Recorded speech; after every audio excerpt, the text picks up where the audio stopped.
I've been using the EMta Quest 3 for the last 3 months. I have to say it's one of the most interesting pieces of technology that I've tried, especially at this price point. This thing supports augmented reality pass-through, hand tracking, and multiple other features which we're going to go through in this video. But I just wanted to say that if you are interested in VR whatsoever, I think this is the platform to get, even over the Apple Vision Pro, and we're going to get into why in this video, so stay tuned. The EMta Quest 3 is Meta's first true augmented reality headset. So let's talk about the hardware first. As you can see from the front, it's got some pass-through cameras over here, as well as a depth sensor. It's also got cameras on each side. It's got two high-quality pancake lenses inside it, which provide up to 2K resolution for each eye, giving you 4K capabilities within this headset as well.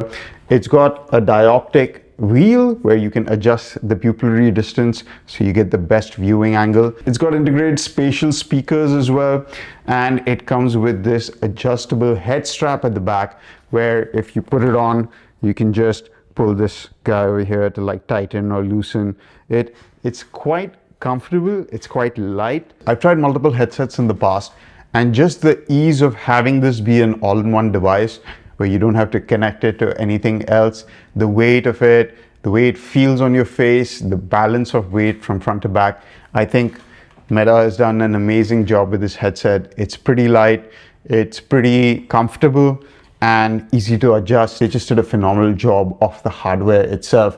I mean, it is all a plastic build and everything, but that's what you expect when you're trying to keep the weight down. And when you're in one of these headsets, trust me, the weight really matters. And overall, I just think they did a great job with the optics, as well as the design of the device. It's very comfortable to use. The controls as well. I've used the Apple Vision Pro. It is precise. I don't think it's as precise as using a dedicated controller. These controllers are phenomenal. They're very lightweight. They have multiple triggers on them. They have multiple buttons, joysticks as well. Their tracking is really good. They're inside-out tracking, so you don't need any kind of sensors or anything to use them. They're light, they're comfortable, and I think they do an amazing job of tracking when you're in VR space.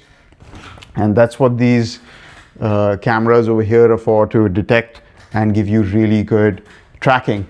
Apart from that, also supports full hand tracking, so you can manipulate your whole operating system using your hands. Now, not every app supports hand tracking, but the overall operating system definitely does.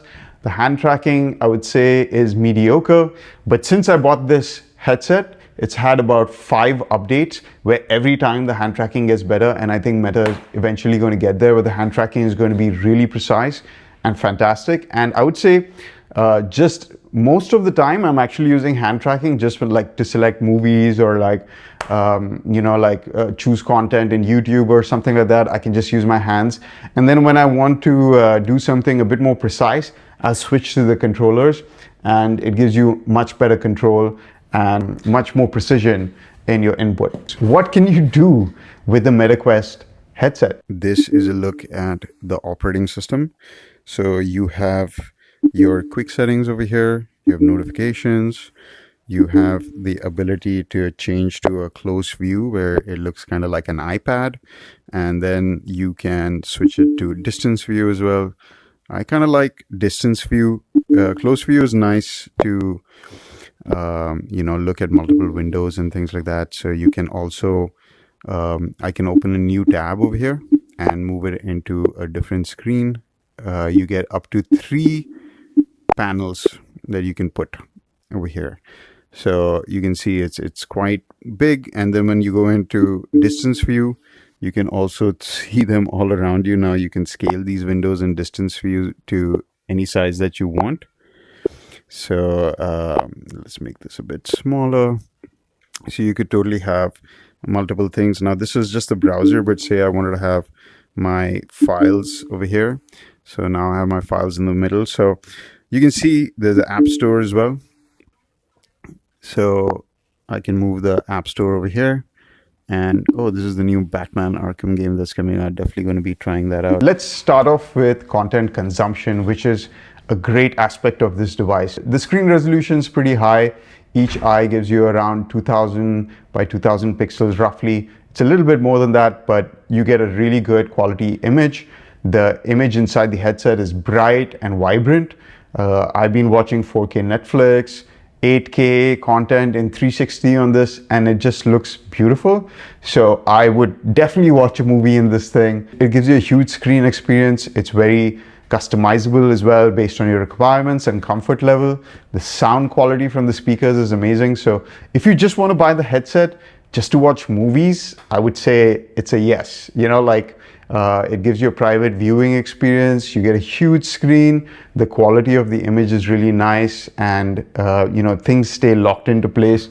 So it's a very comfortable and nice viewing experience with this thing. But you kind of do need the resolution to be high, I'd say 4K plus, to enjoy a good viewing experience. For example, the inbuilt Netflix app doesn't support 4K. I think it maxes out at 720p. And if you just looked at that, you would not enjoy the experience or understand the full capability of this device. I think Netflix hasn't updated the app since the first Quest came out. Now let's talk a little bit about the social aspects of the EMta Quest 3, which really was a different experience, I would say, like something I've never experienced before. So they have an app within the EMta Quest 3 called Big Screen TV. And the idea of this is social watching. So you go in, they have multiple channels, you select a channel, you're kind of transported into this like theater where there's other people sitting around. You can interact with one another through voice, through gestures, through drawing stuff in the environment. I got into a room where I was watching some trailers with some other people, and it was quite interesting. And then I hopped into another room where I met this guy who is a music producer. So he creates the music soundtracks for games. And so his room was different. So he had like a lounge setup with a giant TV in the middle. And he was sitting in one corner with another display in front of him, which was mirroring his computer display. And he was just mixing tracks in real time. And like people, there were maybe 10 or 15 people in the room. And we were all just listening to him compose stuff. And then he was interacting with us and asking our feedback and things like that. And it was just one of the most surreal social experiences I've ever had when it comes to something that's in a digital format. Yeah, this is one I started making yesterday, and I'm liking the sound of it so far. Yeah.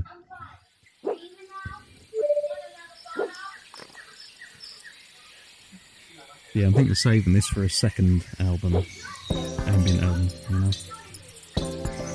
Maybe add that was like the word I was vocals looking to it. for. Ambience. Oh, okay. That's the I word. can handle this. Okay. You heard this one when you first came in, Joseph? Yeah, this was Oh the yeah, first. yeah, yeah.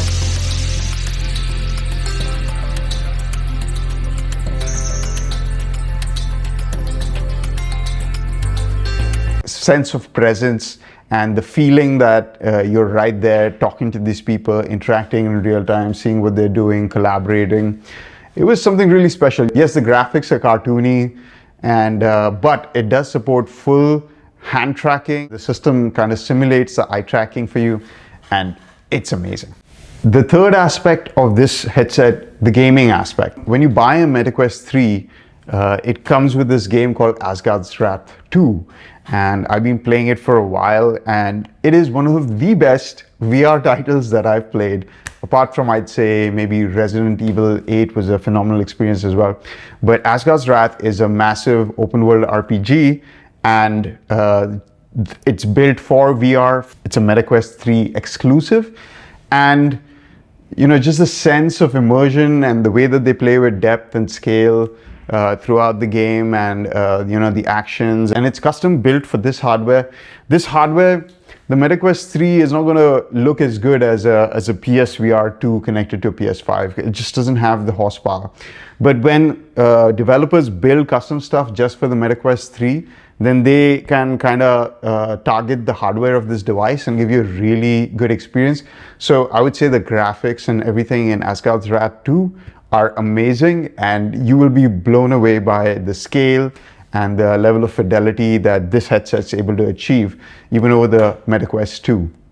The fourth thing is the augmented reality aspects of this device, which I think is one of the biggest game changers with the EMta Quest 3, and why I'd advise you not to get the EMta Quest 2, because it just makes everything so much more comfortable when you're in VR. You can see your whole environment around you. The quality is pretty good when there's enough light in the room. When there's less light, of course, there is distortion and there is, noise and things in the image. But otherwise, just to be able to see your whole environment, have augmented reality graphics on top of your environment, be able to browse the web while still looking at your environment around you, is just so much more comfortable than having a fully immersive VR-only headset. Augmented reality is really the key to spatial computing. That's what Apple's done with the Vision Pro, and that's what you're getting with the EMta Quest 3, but for 1/7 the cost. And that is why I would suggest that you go try this out. Or if you're interested in AR, VR stuff at all, this is the headset to test things on. I have tried the Apple Vision Pro, by the way. And the Apple Vision Pro's pass-through is better. The hand tracking is amazing. The graphics are better. But I would say you're getting 90% of the experience over here, or like 85% of the experience, for about 1/7 the cost. And Meta's ecosystem of apps and like things that you can do within the headset and the capabilities, I think is ahead of what Apple can do right now, just because they've had a lead time of like 4 or 5 years working in the VR space before Apple got into it. The headset supports full room tracking. So once you put the headset on, you can go into a room tracking mode. It'll look at all the walls, all the furniture in your room, and create a 3D depth map of your space, which can be used by augmented reality applications to place things on the walls or on the floor, and it'll track really precisely.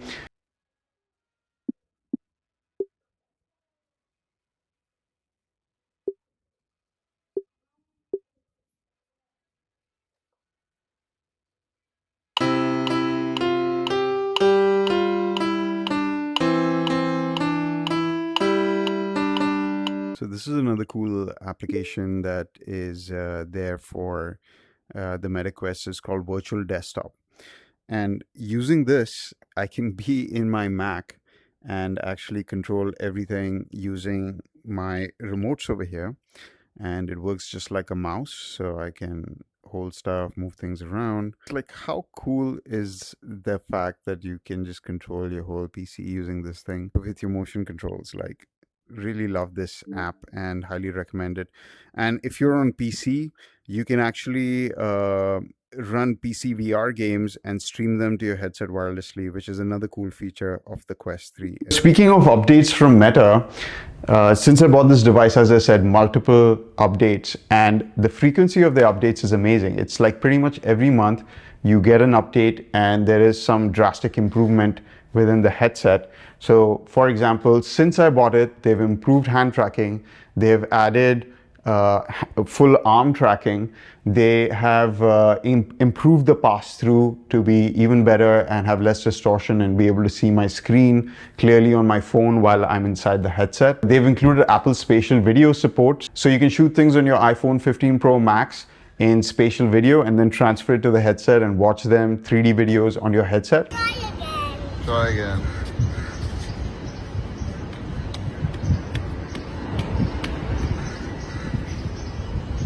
Nice. It's so cool that Meta puts so much effort into updating the software and giving you features all the time, and it feels really fresh and new. So gaming on the EMta Quest 3 is really good, and Meta's investing a lot of resources into making sure they have exclusives and the best games on the EMta Quest 3. They have AAA games like Assassin's Creed, Resident Evil, Walking Dead, Saints and Sinners. Batman's new Arkham game is a EMta Quest 3 exclusive. So I think Meta's got it right in terms of what people are looking for in VR. Another interesting aspect about the Quest 3 is that it runs the Android operating system, which means that even though there's no official support from Meta to install Android applications on this thing, there are ways of getting almost any Android application to run within this. Now, it's not going to be a virtual reality application, but you can open your Android apps on the headset, like a VPN, for example. It's also got inbuilt WhatsApp integration. So you can open WhatsApp on this thing, have your messages On the side, you get notifications for your WhatsApp. Really blown away by the EMta Quest 3. For $500, the amount of technology that you're getting within this, the ecosystem, it's an entertainment device, social device, it can be a productivity device. It's just a fun device to have. Like, the kids love it. I enjoy using it. It's definitely the headset that has got the most use from my, like, I've had multiple VR headsets and I just don't end up using them because they're a pain to set up. This is super simple.